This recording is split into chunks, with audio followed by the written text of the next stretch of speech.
দুইটা জিনিস দ্বারা যদি কেউ তার সমাজকে পরিচালনা করতে পারে, এই দুইটা জিনিস দ্বারা যদি কেউ তার রাষ্ট্রকে পরিচালনা করতে পারে, আল্লাহর নবী বলেন লান তাদিল্লু মা তামাসসাতহুম বিহিমা, ওই ব্যক্তিগুলা কখনো পথভ্রষ্ট হবে না, সোনালী যুগের মানুষ হয়ে আল্লাহ পাক রব্বুল আলামিনের জান্নাতে প্রবেশ করবে বলে সুবহানাল্লাহ।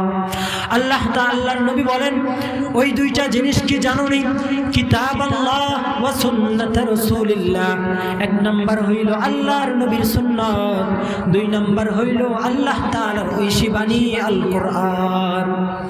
এই কোরআনের দিকে যদি আপনি তাকান, আল্লাহর নবীর হাদিসের দিকে যদি আপনি তাকান, তাহলে দেখবেন আপনার রাষ্ট্র থেকে নিয়ে শুরু করে, আপনার পারিবারিক জীবন থেকে নিয়ে শুরু করে, আপনার সাংসারিক জীবন থেকে নিয়ে শুরু করে, আপনার রাষ্ট্রীয় যত কাজই থাকুক না কেন, আপনি যদি এই দুইটা বিষয়ের দিকে তাকান, আল্লাহর নবী বলেছেন এই দুইটা জিনিসকে আঁকড়ায়া ধরে যদি কোনো ব্যক্তি তার জীবনকে পরিচালনা করতে পারে, আল্লাহর নবী বলেন ওই ব্যক্তিগুলা কখনোই পথভ্রষ্ট হবে না বলে সুবহানাল্লাহ।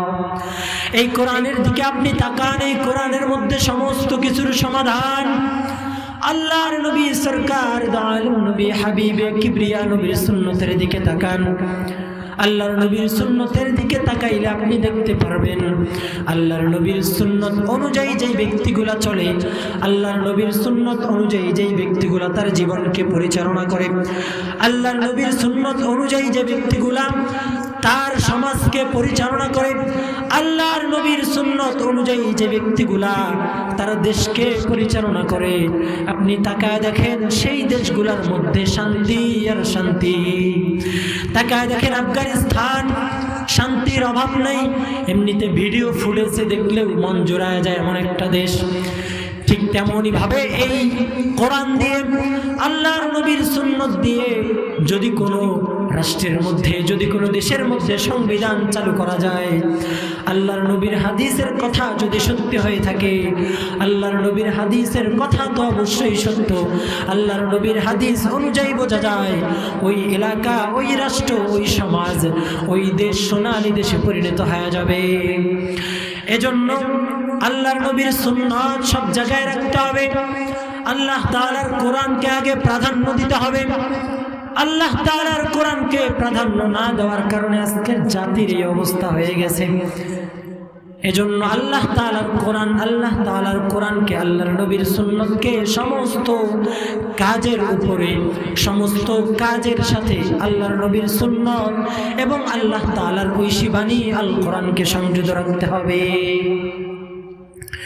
মাঝে মাঝে মনে হয় কিসের আনন্দ, কিসের এত হাসি উল্লাস, মাঝে মাঝে মনে হয় কিসের আনন্দ, কিসের এত হাসি উল্লাস। একদিন মরতে হবে, হতেই হবে লাশ, মাঝে মাঝে মনে হয় কিসের আনন্দ, কিসের এত হাসি উল্লাস। এই হাসি, এ উল্লাস আপনার এই দুনিয়ার হায়াতের জিন্দেগি কিছুই না। একদিন মরতে হবে, হতেই হবে লাশ, মাঝে মাঝে মনে হয় কিসের আনন্দ, কিসের এত হাসি উল্লাস। মা বাবা ভাই বোন আছে যত স্বজন, মা বাবা ভাই বোন আছে যত স্বজন, সব কিছু ছেড়ে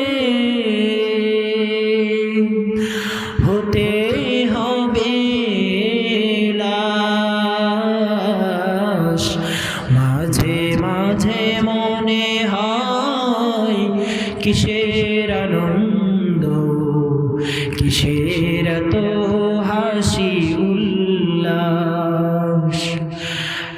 একদিন মরতে হবে, হতেই হবে লাশ। মাঝে মাঝে মনে হয় কিসের আনন্দ, কিসের এত হাসি উল্লাস। সম্মানিত ভাইরা আমার, যে কথাটা বলতে, আল্লাহ তাআলা যুগে যুগে অনেক জাতিকে ধ্বংস করে দিয়েছে। এই কারণ যখন এভাবে তার এই সম্পদের অস্বীকার করতে লাগলো, সে বলতে লাগলো এই ধন সম্পদ আমি আমার ইলমের বরকতে পেয়েছি। আল্লাহ তাআলা ওই কারুনের সমস্ত ধন সম্পদগুলোকে ধূলিসাৎ করে দিয়েছে। এজন্য দুনিয়ার যেই ধন সম্পদ, আল্লাহ তাআলা আয়াতে কারিমার মধ্যে বলেন, ইন্নামাল হায়াতুদ দুনিয়া লাইবুন ওয়া লাহ। এই দুনিয়ার ধন সম্পদ শুধুমাত্র খেল তামাশা। এই দুনিয়ার ধন সম্পদ শুধুমাত্র খেল তামাশা ব্যতীত কিছুই না। আপনি আজকে দুনিয়া থেকে চলে যাবেন, এই ধন সম্পদ আপনার কোনো কাজে আসবে না। এজন্য এই ধন সম্পদ পাওয়ার পর আপনার আমার অহংকার করা যাবে না। অহংকার যদি আপনি আমি করি, সেই সাজ্জাদ সেই কারুনের মতো ধ্বংস অনিবার্য হয়ে যাবে। আল্লাহ তাআলা বলেন, রহমানের বান্দা তো তারাই যে ব্যক্তিগুলা দুনিয়াতে চলা অবস্থায় নম্রভাবে ভদ্রভাবে চলাফেরা করবে। আল্লাহর নবী সরকার দয়ালু নবী হাবিবে কিবরিয়া নবী আজ থেকে নিয়ে 1400 বছর পূর্বে বলে গেছেন, কুম ফিদ দুনিয়া কান্নাকা গরীবুন আও আবিরু সাবিল। আল্লাহর নবী বলেছেন, তুমি দুনিয়াতে এমন ভাবে চলবা, দুনিয়াতে এমন ভাবে বিচরণ করবা যেন তুমি একজন মুসাফির অথবা পথিক। এজন্য দুনিয়াতে চলতে হবে খুব নম্র ভদ্রভাবে, বিনয়ের সহিত মুসাফিরের মতো চলতে হবে। আমরা দুনিয়াতে এসেছি কিছুদিনের জন্য, আপনার আমার হায়াত সংক্ষিপ্ত একটা হায়াত আল্লাহ তাআলা দিয়ে পাঠিয়েছেন। সেই সংক্ষিপ্ত হায়াতে আপনাকে আমাকে চলতে হবে খুব বিনয়ের সহিত। আল্লাহ তাআলা পরের আয়াতের মধ্যে বলেন, ওয়াইদা খাতাবাহুমুল জাহিলুন ক্বালু সালামা। আল্লাহ তাআলা বলেন, রহমানের বান্দা তারাই হবে যাদেরকে মূর্খ ব্যক্তিরা যখন গালিগালাজ করবে, মূর্খ ব্যক্তিরা যখন তাদেরকে গালিগালাজ করবে, তাদের সাথে পায়ে পাড়া দিয়ে ঝগড়া করতে আসবে, ক্বালু তারা বলবে সালামা, আল্লাহ তাআলার শান্তি এবং আল্লাহ তাআলার রহমত তোমার উপর বর্ষণ হোক বলে সুবহানাল্লাহ। এজন্য এই গুণগুলো আপনার আমার মাঝে নিয়ে আসতে হবে, এই গুণগুলো আপনার আমার মাঝে থাকতে হবে। আপনি আমি যদি আল্লাহ তাআলার নৈকট্যশীল বান্দা হইতে চাই, আপনি আমি যদি আল্লাহ তাআলার কাছের মানুষ হইতে চাই, আল্লাহ তাআলার মহব্বতের বান্দা হইতে চাই, তাহলে আপনাকে আমাকে বিনয়ের সহিত চলতে হবে। আপনাকে আমাকে মানুষের সাথে ঝগড়ায় লিপ্ত হয়ে যাবে না, ঝগড়ার মধ্যে যাওয়া যাবে না।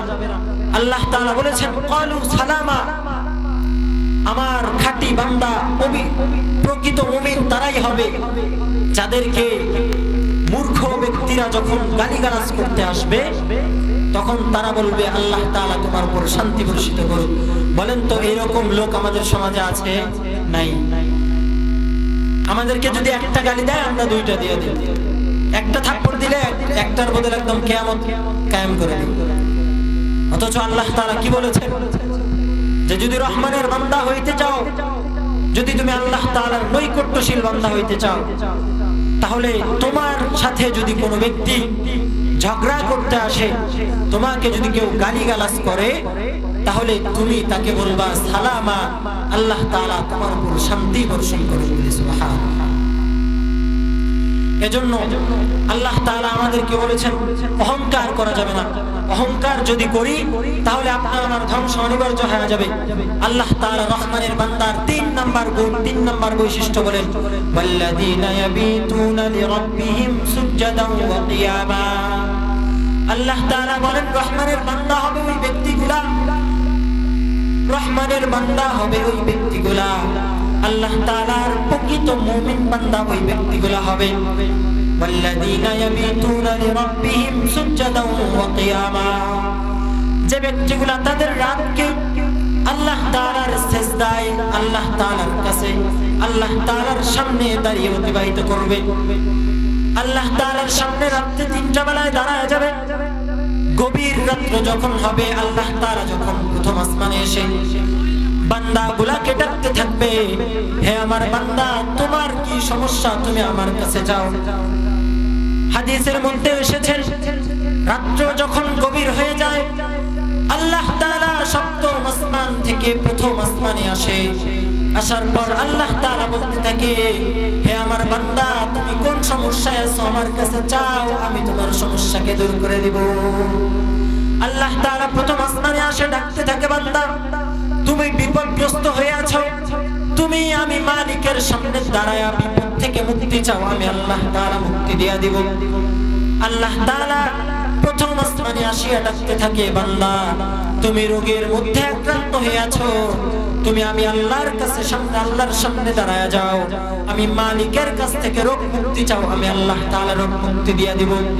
আল্লাহ তাআলা বলেন তুমি ঋণগ্রস্ত হয়ে আছো, আমি মালিকের সামনে দাঁড়ায় তুমি ঋণ মুক্তির জন্য আমি মালিকের কাছে দোয়া করো, আমি আল্লাহ পাক রব্বুল আলামিন তোমার সমস্ত ঋণগুলো পরিশোধের ব্যবস্থা করে দেব।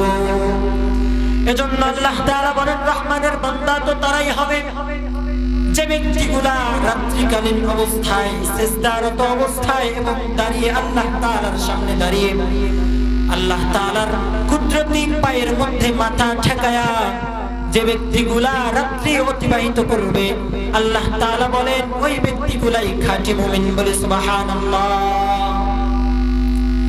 কিন্তু আমরা কি করি, রাত্রি যখন 3টা বাজে তখন আমাদের ঘুমের সময় হয়, রাত্রি যখন 3টা বাজে তখন যুবক ভাইদের ঘুমের সময়, ঠিক না? 3টা যখন বাজে আজানের সময় হবে তখন যুবক ভাইয়েরা ঘুমায় যায়, ফজরের নামাজ পড়ে।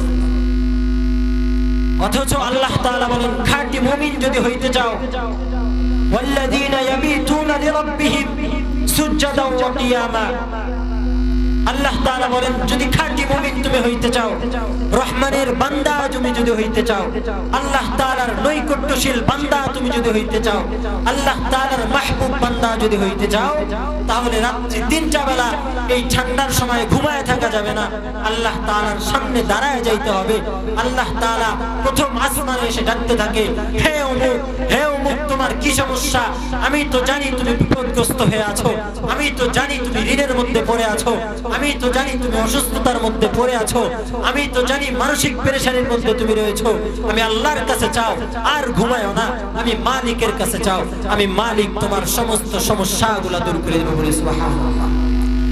এজন্য আল্লাহ তাআলা বলেন ওয়াল্লাযীনা ইয়াবিতুনা লিরাব্বিহিম সুজদান ওয়া কিয়ামা, রহমানের বান্দা তথা প্রকৃত মুমিন ওই ব্যক্তিগুলো হবে যে ব্যক্তিগুলা রাত্রিকালীন সময় গান বাজনার মধ্যে লিপ্ত না হয়ে, রাত্রিকালীন সময় কোন যাত্রা পালার মধ্যে লিপ্ত না হয়ে আল্লাহ তাআলার সামনে দাঁড়িয়ে আল্লাহ তাআলার কুদরতি পায়ের মধ্যে মাথা ঠেকায়া রাত্রিগুলা যারা অতিবাহিত করবে আল্লাহ তাআলা বলেন ওই ব্যক্তিগুলাই আমার নৈকট্যশীল, বলে সুবহানাল্লাহ।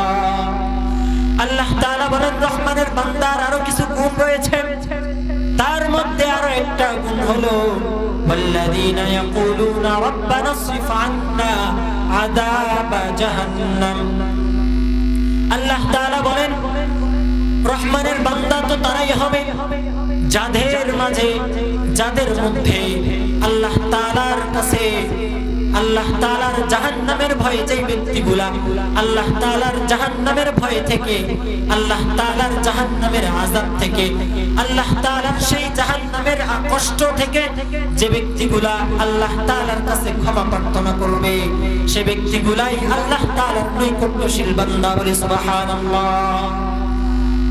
এজন্য আল্লাহর কাছে জাহান্নামের আযাব থেকে মাপ চাইতে হবে, আল্লাহর কাছে জাহান্নামের আযাব থেকে মাপ চাইতে হবে। ওই জাহান্নাম বড় কঠিন, ওই জাহান্নাম বড় শাস্তির জায়গা। ওই জাহান্নামের আযাব সহ্য করবার মতো ক্ষমতা আল্লাহ তাআলা দুনিয়ার কোন মানুষকে দেন নাই। এজন্য ভাই আল্লাহ তাআলা বলেছেন, রহমানের বান্দা যদি হইতে চাও, আল্লাহ তাআলার নৈকট্যশীল বান্দা যদি হইতে চাও, আল্লাহ তাআলার মহব্বত এবং ভালোবাসার বান্দা যদি হইতে চাও, তাহলে আল্লাহ তাআলার কাছে জাহান্নামের আযাব থেকে মাপ চাইতে হবে। আল্লাহ তাআলার কাছে জাহান্নামের আযাব থেকে, আল্লাহ তাআলার কাছে সেই কঠিন কবরের আযাব থেকে মাপ চাইতে হবে। কবরের আযাব বড়ই ভয়ানক একটা আযাব।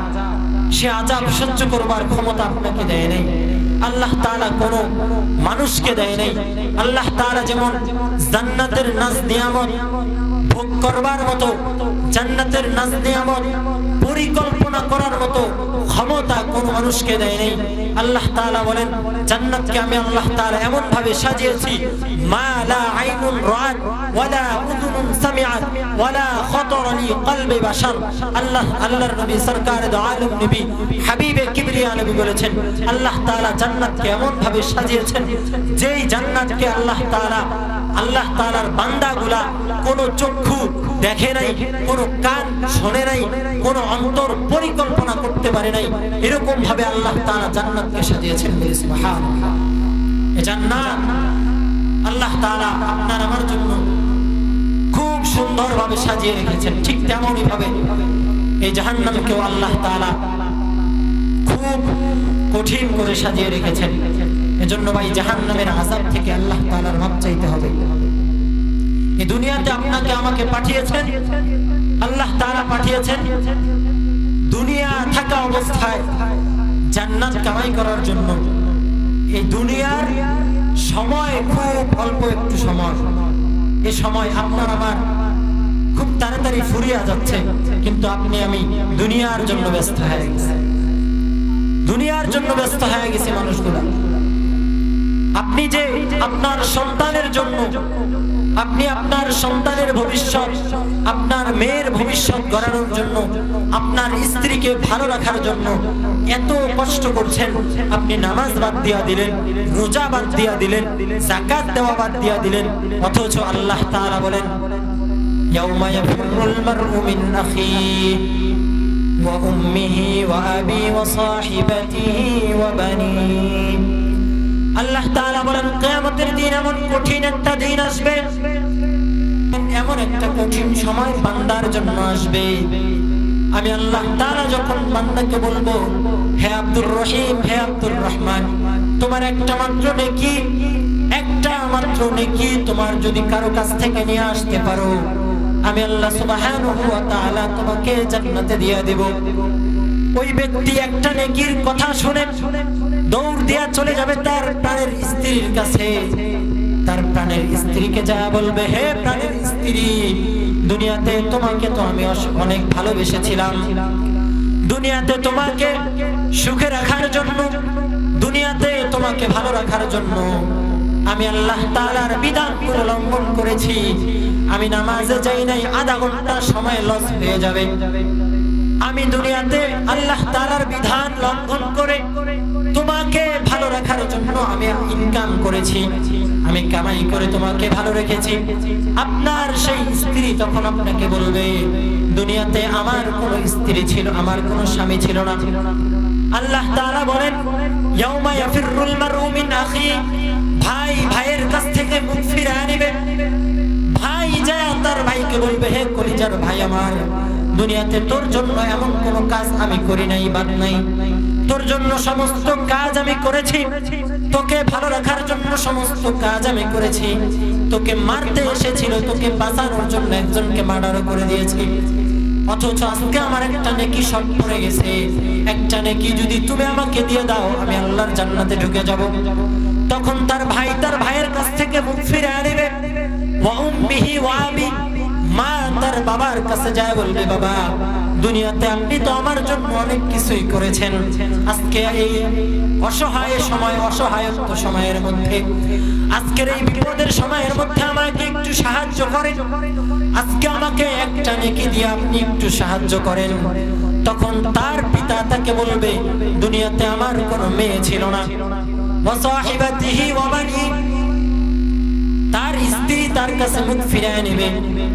এইভাবে যে যার কাছেই যাবে না কেন সমস্ত মানুষগুলা তার কাছ থেকে মুখ ফিরিয়ে নেবে। ওই দিন সকলে ইয়া নাফসি বলতে থাকবে, কেউ কাউকে চিনবে না। ওই সময় আল্লাহ তাআলা আল্লাহর নবীর সরকার দয়ালু নবীর সুন্নতকে যারা আঁকড়ে ধরেছে, আল্লাহর নবী সরকার দয়ালু নবীর সুন্নতকে আদর্শকে আঁকড়ে ধরে যে ব্যক্তিগুলো চলবে, আল্লাহ তাআলা ওই ব্যক্তিগুলোকে আরশের নিচে ছায়া দিবে বলে সুবহানাল্লাহ। সম্মানিত ভাইরা আমার, যে কথাটা বলতেছিলাম, এই দুনিয়া সংক্ষিপ্ত একটা দুনিয়া। এই দুনিয়াতে থাকা অবস্থায় আপনাকে আমাকে পরকালের সামান তৈরি করে নিয়ে যাইতে হবে। এজন্য ইয়া রাসূলুল্লাহ, এই দুইটা জিনিসকে কেন আপনি রেখে যাবেন, কি কারণ? আল্লাহর নবী বলেন, আমি নবী দুনিয়াতে বেঁচে থাকা অবস্থায় তোমরা যখন কোনো বিপদ আপদে পড়ে যাইতা, তোমরা যখন বিপদ আপদে পড়ে যাও, তোমরা যখন কোনো মাসআলার সম্মুখীন হয়ে যাও, তখন আমি নবীর কাছে চলে আসো। আমি নবী তোমাদেরকে কোরআন হাদিস থেকে মাসআলা দিয়ে দেই। অথচ আমি যখন থাকবো না, তখন আমার বান্দাগুলো যখন কোনো মাসআলার সম্মুখীন হয়ে যাবে, তখন তো আমার বান্দাগুলা মাসআলা যদি না জানে, মাসআলা যদি না বোঝে, মাসআলা পাওয়ার যদি একটা মাধ্যম আমার বান্দাগুলা না পায়, তাহলে আমার বান্দাগুলা পথভ্রষ্ট হয়ে যাবে। এজন্য আমি নবী দুইটা জিনিসকে ছেড়ে যাব। তারাকতু ফীকুম আমরাইন লান তাদিল্লু মা তামাসসাতুম বিহিমা। আল্লাহর নবী বলেন, এই দুইটা জিনিসকে কেউ যদি জীবনের মধ্যে আঁকড়ে ধরে, এই দুইটা জিনিস যারা যদি কেউ তার জীবনকে পরিচালনা করতে পারে, এই দুইটা জিনিস দ্বারা যদি কেউ তার গ্রামকে পরিচালনা করতে পারে, এই দুইটা জিনিস দ্বারা যদি কেউ তার সমাজকে পরিচালনা করতে পারে, এই দুইটা জিনিস দ্বারা যদি কেউ তার রাষ্ট্রকে পরিচালনা করতে পারে, আল্লাহর নবী বলেন, লান তাদিল্লু মা তামাসসাতুম বিহিমা। ওই ব্যক্তিগুলা কখনো পথভ্রষ্ট হবে না, সোনালী যুগের মানুষ হয়ে আল্লাহ পাক রব্বুল আলামিনের জান্নাতে প্রবেশ করবে বলে সুবহানাল্লাহ। আল্লাহ তাআলার নবী বলেন, ওই দুইটা জিনিস কি জানোনি? কিতাব আল্লাহ ওয়া সুন্নাত রাসূলিল্লাহ। এক নাম্বার হইল আল্লাহর নবীর সুন্নাত, দুই নাম্বার হইল আল্লাহ তাআলার ঐশী বাণী আল কোরআন। এই কোরআনের দিকে যদি আপনি তাকান, আল্লাহর নবীর হাদিসের দিকে যদি আপনি তাকান, তাহলে দেখবেন আপনার রাষ্ট্র থেকে নিয়ে শুরু করে, আপনার পারিবারিক জীবন থেকে নিয়ে শুরু করে, আপনার সাংসারিক জীবন থেকে নিয়ে শুরু করে, আপনার রাষ্ট্রীয় যত কাজই থাকুক না কেন, আপনি যদি এই দুইটা বিষয়ের দিকে তাকান, আল্লাহর নবী বলেছেন, এই দুইটা জিনিসকে আঁকড়ে ধরে যদি কোনো ব্যক্তি তার জীবনকে পরিচালনা করতে পারে, আল্লাহর নবী বলেন, ওই ব্যক্তিগুলা কখনোই পথভ্রষ্ট হবে না বলে সুবহানাল্লাহ। এই কোরআনের দিকে আপনি তাকান, এই কোরআনের মধ্যে সমস্ত কিছুর সমাধান। আল্লাহর নবী সরকার দয়ালু নবী হাবিবে কিবরিয়া নবীর সুন্নতের দিকে তাকান। আল্লাহর নবীর সুন্নতের দিকে তাকাইলে আপনি দেখতে পারবেন, আল্লাহর নবীর সুন্নত অনুযায়ী যেই ব্যক্তিগুলা চলে, আল্লাহর নবীর সুন্নত অনুযায়ী যেই ব্যক্তিগুলা তার জীবনকে পরিচালনা করে, আল্লাহর নবীর সুন্নত অনুযায়ী যে ব্যক্তিগুলা তার সমাজকে পরিচালনা করে, আল্লাহর নবীর সুন্নত অনুযায়ী যে ব্যক্তিগুলা তার দেশকে পরিচালনা করে, আপনি তাকায় দেখেন সেই দেশগুলোর মধ্যে শান্তি আর শান্তি। তাকায় দেখেন আফগানিস্তান, শান্তির অভাব নাই। এমনিতে ভিডিও ফুটেজে দেখলেও মন জোড়ায় যায় এমন একটা দেশ। ঠিক তেমনি ভাবে এই কোরআন দিয়ে, আল্লাহর নবীর সুন্নত দিয়ে যদি কোনো রাষ্ট্রের মধ্যে, যদি কোনো দেশের মধ্যে সংবিধান চালু করা যায়, আল্লাহর নবীর হাদিসের কথা যদি সত্য হয়ে থাকে, আল্লাহর নবীর হাদিসের কথা তো অবশ্যই সত্য, আল্লাহর নবীর হাদিস অনুযায়ী বোঝা যায় ওই এলাকা, ওই রাষ্ট্র, ওই সমাজ, ওই দেশ সোনালী দেশে পরিণত হয়ে যাবে। এজন্য আল্লাহর নবীর সুন্নাত সব জায়গায় রাখতে হবে। আল্লাহ তাআলার কোরআনকে আগে প্রাধান্য দিতে হবে। আল্লাহ তাআলার কোরআনকে প্রাধান্য না দেওয়ার কারণে আজকে জাতির এই অবস্থা হয়ে গেছে। এজন্য আল্লাহ তাআলার কোরআন, আল্লাহ তাআলার কোরআনকে, আল্লাহর নবীর সুন্নাতকে সমস্ত কাজের উপরে, সমস্ত কাজের সাথে আল্লাহর নবীর সুন্নাত এবং আল্লাহ তাআলার ঐশী বাণী আল কোরআনকে সংযত রাখতে হবে।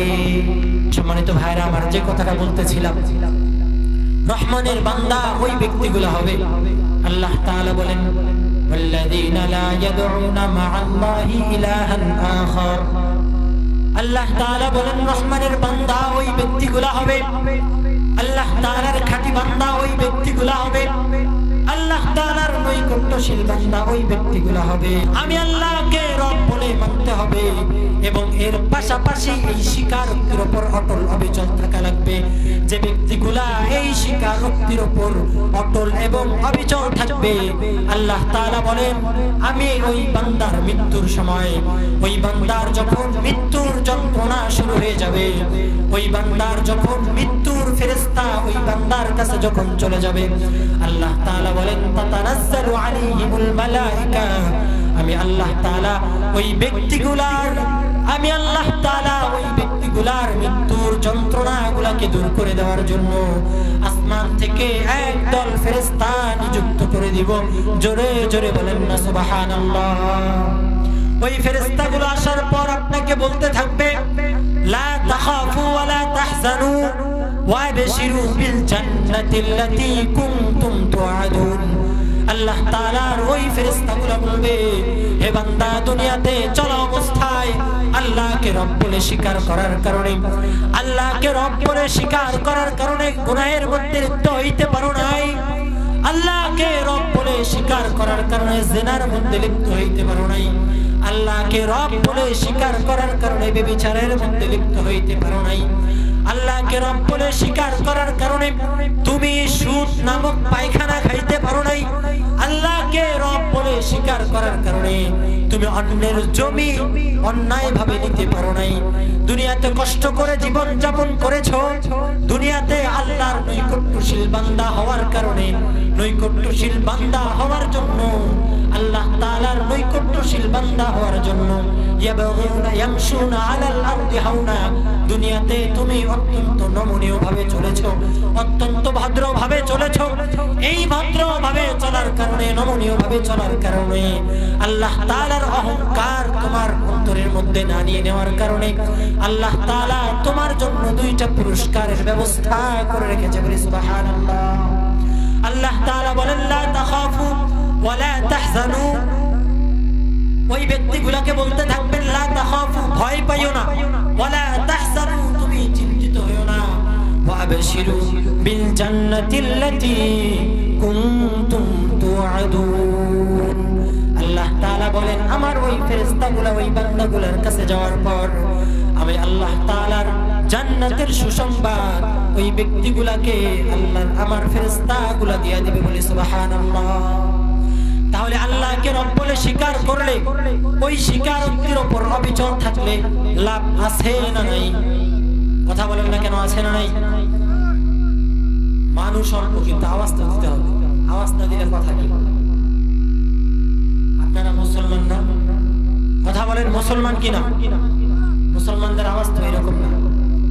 মুসলমানরা আওয়াজ তুলেছিল বিধায় বাংলাদেশ থেকে অনেক স্বৈরাচার পালিয়েছে। মুসলমানরা আওয়াজ তুলেছিল বিধায় তসলিমা নাসরিন নামক কুলাঙ্গার বাংলার জমিন থেকে বিতাড়িত হয়েছে। আরে মুসলমানরা বিজয় হয়েছে। হেবালাপাড়ার মানুষ, আপনাদেরকে বলে দিতে চাই, আপনারা যদি ইমানি আওয়াজকে উচ্চ করেন, ইমানের আওয়াজকে আপনারা যদি উঁচু করতে পারেন, আমরা আশাবাদী সামনে সংসদের মধ্যে কোরআন যাবে। কথা বলে না কেন, ঠিক কিনা? নাস্তিকতা নিপাত যাক, দিন ইসলাম জিন্দাবাদ। নাস্তিকতা নিপাত যাক, দিন ইসলাম জিন্দাবাদ। কোটি প্রাণে একই আওয়াজ, খোদার দহি ছাড় পাবে না, এই বাংলায় ঠাই হবে না। মুসলমানরা জেগেছে আজ, ঠিক কিনা?